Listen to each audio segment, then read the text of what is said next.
오늘 저녁에는 가장 가까운 곳에서 증명되는 신앙이라는 제목으로 오늘 말씀을 같이 생각해 보려고 합니다. 가장 가까운 곳에서 증명되는 신앙. 오늘 본문은 부부 사이에 지켜야 될 신앙에 대한 말씀이에요. 그런데 오늘 말씀은 부부에만 또 한정된 말씀은 아닙니다. 이 말씀을 우리가 묵상하고 또 적용하다 보면 꼭 결혼을 하지 않았다 하더라도 이 말씀을 우리가 또 삶에 또 적용하고 묵상이 될 수 있을 거라고 보거든요.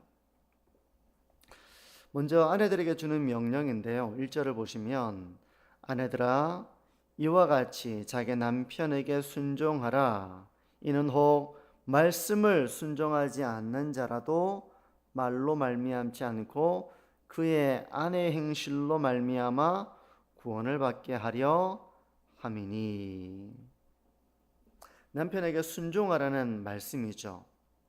에베소서에도 아내들에게 남편에게 순종하라 그 말씀을 하고 있는데요.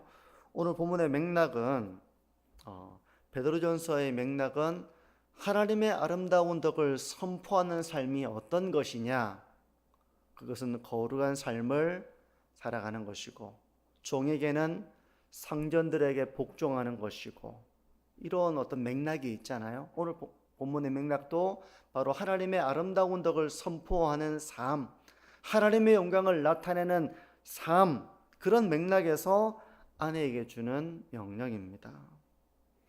그러니까 믿지 않는 남편을 그리스도께로 인도하기 위해서 이방인 중에서 선한 행실을 가지듯이 아내들은 남편에게 순종함으로 남편이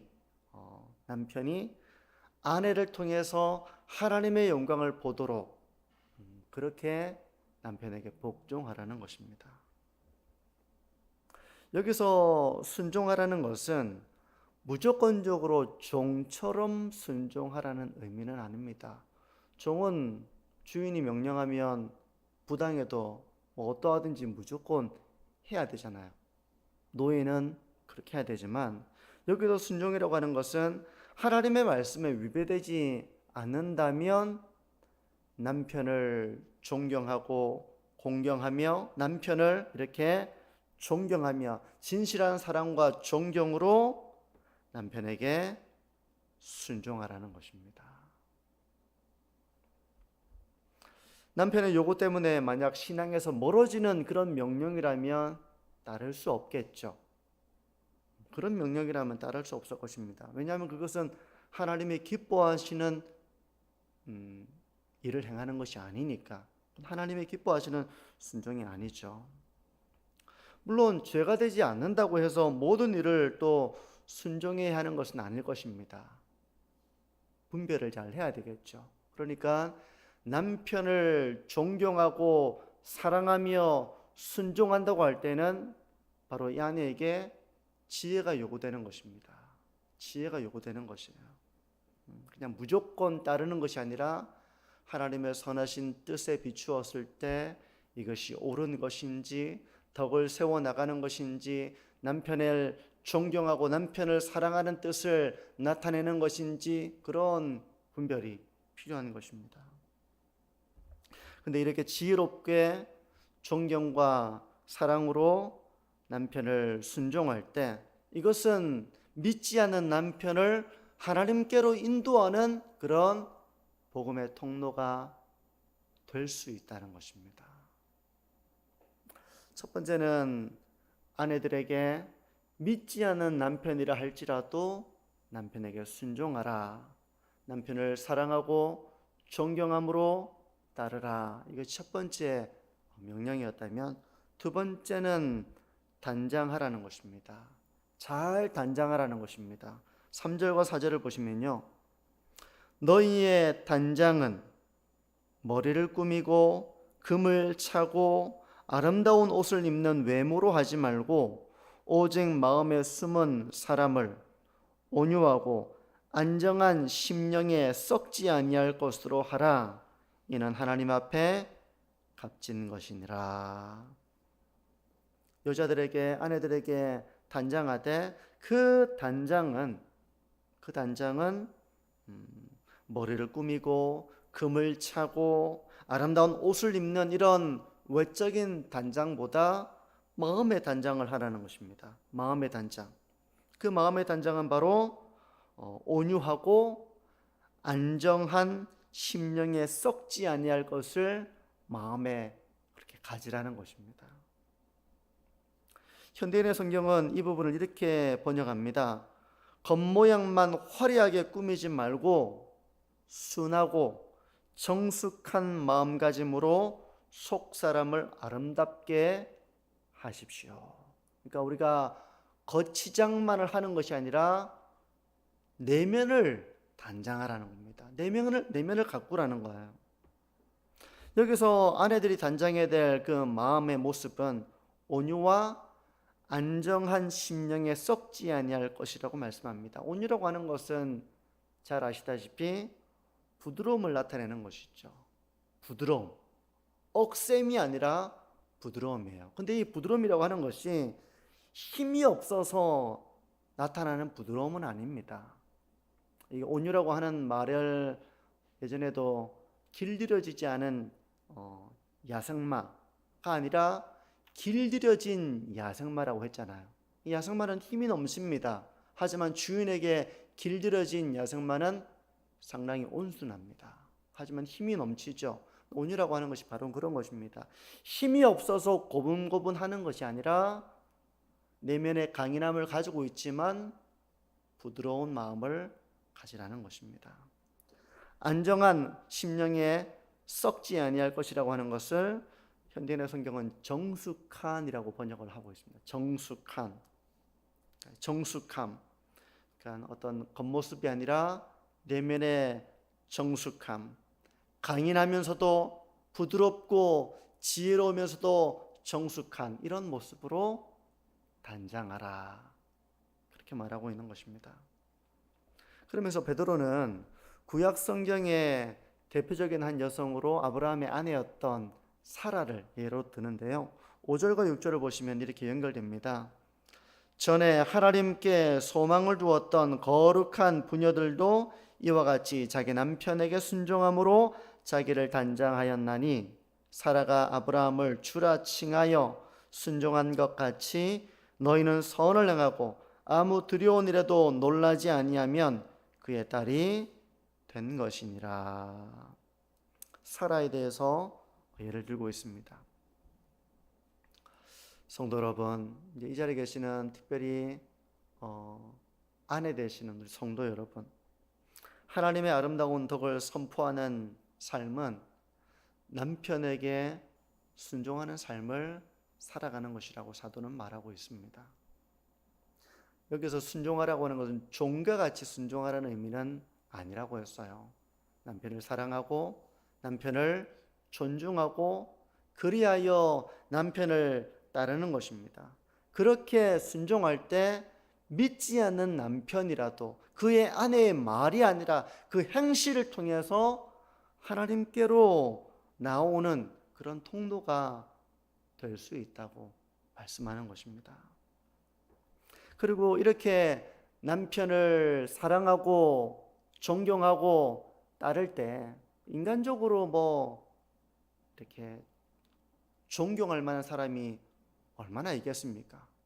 남편의 권위를 인정하고 남편을 존중하고 아껴주고 그렇게 따르라는 것이죠. 이렇게 따를 때 그 부부는 좋은 관계를 이루어 나갈 수 있습니다.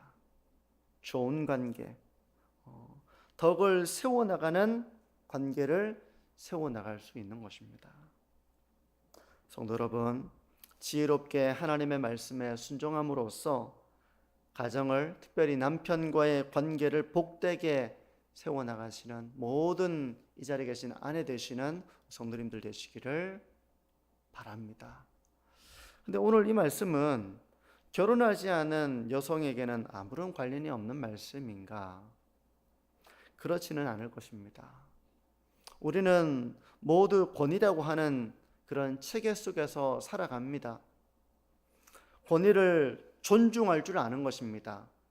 아내가 남편의 머리됨을 인정하고 존중하고 그래서 따르는 것이지, 인간적으로 따를 만하니까 따르고 따를 만하지 않으니까 안 따르고, 이게 아니라 남편의 머리됨을 인정하는 가운데서 나오는 신앙적인 행위가 바로 순종, 존경, 따르는 것입니다.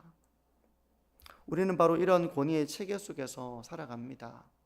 인간적으로 완벽하기 때문에 존중하는 것이 아니라, 그 권위를 따르는 것이 아니라, 그 권위를 인정하고 우리 자신을 낮출 때 그것이 덕을 세워나가는 것이 되는 것입니다. 관계를 아름답게 세워나가는 것이 되고, 그게 바로 진정 하나님의 영광을 드러내는 성도의 삶이 되는 것입니다. 성도 여러분, 이렇게 권위를 인정하고 우리 자신을 낮추면서 관계를 아름답게 덕스럽게 세워나가시는 우리 모든 성도님들이 되시기를 바랍니다. 이제 남편들에게도 명령하는데요, 아내들에게는 6절에 걸쳐서 사도가 말했다면, 이제 남편을 향해서는 7절에서 이렇게 말씀을 합니다. 보시면요, 남편들아, 이와 같이 지식을 따라 너희 아내와 동거하고 그를 더 연약한 그릇이요 또 생명의 은혜를 함께 이어받을 자로 알아 귀히 여기라. 이는 너희 기도가 막히지 아니하게 하려 함이라. 사도는 아내와 동거하되 지식을 따라 아내와 동거하라, 아내와 함께하라, 그렇게 말하고 있는 것입니다. 여기서 지식을 따라라고 하는 말은 무슨 의미겠습니까? 지식을 따라. 영어 성경은 이 지식을 따라라고 하는 말을 사려 깊음이라고 번역하고 있거든요. 그러니까 사려 깊음, 아내를 깊이 헤아리고 배려하고 그렇게 함께 동거하라는 것입니다. 그렇게 함께 하라는 것입니다. 아내를 깊이 이해하고 또 지혜롭게 아내를 대하며 그렇게 동거하고 함께 하라는 것입니다. 그러니까 아내가 뭘 필요로 하는지를 잘 이렇게 깨달아서 그 사려 깊게 아내를 대해주라는 것입니다. 근데 사랑이라고 하는 것이 바로 이런 성격을 가지고 있어요. 사랑이라고 하는 것은 상대방을 관찰하고 상대방을 살피고 상대방이 뭘 필요할까를 고민하고 그래서 상대방이 기뻐할 것들을 하려고 하는 것이 사랑이죠. 그러니까 사려 깊은 모습으로 나타나는 것입니다. 상대방이 어떤 생각을 하는지, 어떤 고민이 있는지, 어떤 상태에 있는지 전혀 무딘 가운데 그걸 알지 못한다면 사려 깊게 아내를 아껴줄 수가 없죠. 내 방식대로는 사랑한다 하지만 사실 아내가 필요한 것은 전혀 그런 게 아닐 수도 있는 거예요. 물론 내 방식대로, 내가 사랑하는 내 방식대로 사랑한다, 이것도 사랑은 사랑일 것입니다. 하지만 그것은 지식을 따라 이루어지는 사랑은 아닐 것입니다. 아내가 어떤 필요를 가지고 있고 아내가 어떤 또 고민이 있는지 그 마음을 헤아려서 그 빈 곳을 채워줄 줄 아는 사랑, 이게 바로 지식을 따라 아내와 함께하는 남편의 모습입니다. 그런데 이게 결혼한 남편에게만 해당되는 말씀은 아니겠죠. 우리가 미혼의 남자 그리스도인들에게도 해당될 수 있고 모든 성도들에게도 사실은 우리가 해당될 수 있는 말입니다. 우리가 누군가를 사랑한다면 그것은 우리가 지식을 따라 그 사랑이 이루어져야 됩니다. 그 사람의 필요를 헤아릴 줄 알아야 하는 것이죠. 내가 보기에 좋은 것에만 머무르는 것이 아니라 상대방을 더 깊이 이해하고 헤아리며 그 필요를 알아채고 빈 곳을 채워주는 것입니다. 그런 헌신과 수고와 사랑은 되게 아름답습니다. 아무런 소용도 없는 것, 아무런 필요도 없는 걸 위해서 만약에 희생한다, 뭐 그것도 사랑이죠. 상대방이 전혀 필요하지 않은 걸 내가 막 희생해가지고 땀을 흘려가지고 준비한다, 그것도 분명 사랑입니다. 하지만 사려 깊음, 지식을 따라 이루어지는 사랑과는 거리가 있는 것입니다. 성도 여러분, 지식을 따라 이루어지는 사랑을 통해서 참 고마움을 느낍니다. 마음을 쓴 거잖아요. 마음을 헤아린 거잖아요. 나에게 관심이 있는 거잖아요. 그래서 나에게 딱 필요한 것을 이렇게 채워주는 거잖아요. 그거 얼마나 고마운 것입니까? 이런 지식을 따라 이루어지는 사려 깊은 이 사랑을 통해서 고마움을 느끼게 해주는 것, 우리가 이런 사랑을 배워나가야 할 줄 또 믿습니다. 또한 사도는 아내를 더 연약한 그릇으로 생명의 은혜를 이어받을 자로 알아서 귀하게 여기라고 말하고 있습니다. 귀하게 여기라는 것입니다. 귀하게 여기라는 거예요. 깨지기 쉬운 것은 더 우리가 조심합니다. 깨어지기 쉬우니까. 연약한 그릇으로 알고 귀하게 여기라는 것입니다. 생명의 은혜를 이어받을 자로 알고 귀하게 여기라는 것입니다. 하나님께서 동일하게 사랑하시고 하나님께서 함께 영원한 유업을 이어받게 하신 자로서 하나님이 귀하게 여기시는 자니 남편들도 아내를 그렇게 귀하게 여기라는 것입니다. 아내를 향한 남편의 사랑을 말씀하고 있지만 역시 우리가 서로를 사랑할 때도 서로를 귀하게 여겨줄 수 있어야 되겠죠. 우리가 사랑해야 될 대상이 아무도 완벽하지 못할 것입니다. 아무도 완벽하지 못하지만 하나님께서 그 영혼을 귀하게 여기신다는 것을 알 때 우리가 그 영혼을 귀하게 여기는 것입니다. 그게 바로 우리가 서로에게 나타나야 될 사랑의 모습입니다. 저 사람은 귀하니까 귀하게 대하고 저 사람은 귀하지 않으니까 귀하지 않게 배척하고, 이것이 아니라 하나님께서 그를 귀하게 여기시는 것처럼 우리가 서로에게 나타내야 될 사랑도 서로를 귀하게 여기는 것입니다. 성도 여러분, 만약 이런 가정이 있다면 그 가정의 모습은 어떻겠습니까? 아내는 남편을 진심으로 존경함으로써 남편의 권위를 인정하고 남편을 따릅니다. 남편이 완벽해서 그런 건 아닐 거예요. 어떤 사람은 완벽합니까? 또 남편은 아내를 아주 귀하게 여기고 아내를 마음을 헤아려서 그렇게 아껴주고 함께하는 그런 남편이 있다고 생각해 보십시오. 아내가 완벽해서 그런 건 아닐 것입니다. 이런 가정의 모습은 얼마나 아름다운 가정의 모습이겠습니까? 부부만큼 가까운 사이는 없습니다. 가장 가까운 곳에서 우리는 우리의 신앙을 이렇게 증명하며 하나님 경외의 삶을 살아가야 하는 것이죠. 그런데 사람이 가까우면 소홀해지기 쉽습니다. 가까우면 당연하게 여기기 쉽습니다. 가깝고 늘 함께 하니까 이거 뭐 내가 신경 안 써도 뭐 생각 안 해도 늘 있는 것이니까 라고 그것을 소중하게 여기지 않고 또 귀하게 여기지 않고 감사하게 여기지 않고 그렇게 그걸 잊어버리고 가까운 사이에 오히려 예의와 존중을 잃어버리는 경우가 있습니다. 그것은 그만큼 서로가 서로의 작은 부분, 그 약점까지도 아는 사이가 되었기 때문에 그럴 수도 있겠죠. 같이 살면 뭐 숨길 수 있는 것이 없습니다. 속속들이 알게 됩니다. 그러니까 환상이 깨어지고 그럴 수도 있겠지만 근원적으로는 인간이 죄인이기 때문에 그래요. 죄인이기 때문에. 하지만 남편과 아내가 서로를 하나님의 말씀으로 대함으로써 아내가 남편이 아내를 하나님의 말씀을 따라 대할 때 그 가정은 하나님의 복이 흘러가는 은혜로운 가정이 됩니다. 남편이 아내를 사랑하며 아껴주면 더 소중한 존재가 됩니다.